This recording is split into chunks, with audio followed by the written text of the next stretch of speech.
What's this? Yeah, free gear left behind by students.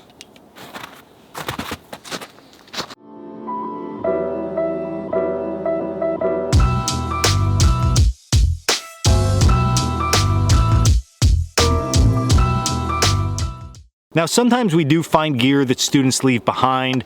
So side note of this video, whenever you're out, and I'm not saying it at a school setting, but you're out on your own, okay, doing the survival bushcraft type thing, our gear is like our lifeline that we carry along with us. So it is extremely, extremely important that no matter how unorganized you are at home and messy you are, that you keep yourself organized while you're out here, because these things can make a huge difference in a survival scenario or that camp life type situation. So keep your stuff where you know it's at all times when you use it. Man up, woman up, whatever, kid up, I guess you would say. Put your gear back in your bag so it is constantly organized and cataloged so you know where it's at for the next time you need it. Now, on to the good part of this video. Finding this made me think, because I was just finishing up another video and I'm walking around and I thought, you know, one question I get asked a lot is, if I get a ferro rod and it doesn't have a striker on it, what can I use? And there's a ton of different stuff that you can use for that. The problem with a lot of the different things is people they still can't get good sparks, okay?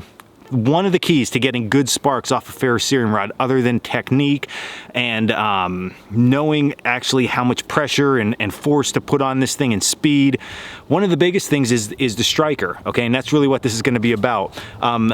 A lot of times you'll hear people say, well, you can take your knife if it has a sharp 90-degree spine and it throws really, really good sparks.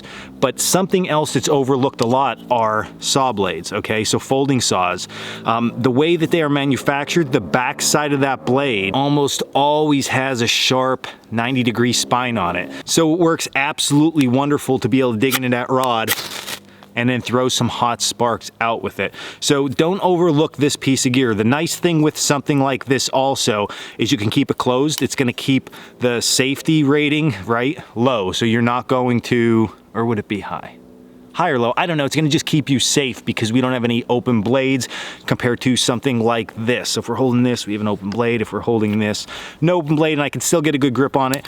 Plus, my next point, you can get a good grip on this, and that is why those little hand strikers don't work so good. You really got to use a lot of finger strength, and it's tough. So if you use something like this, you can really dig in there, and you could throw globs of metal, okay? So don't overlook the back side of your saw.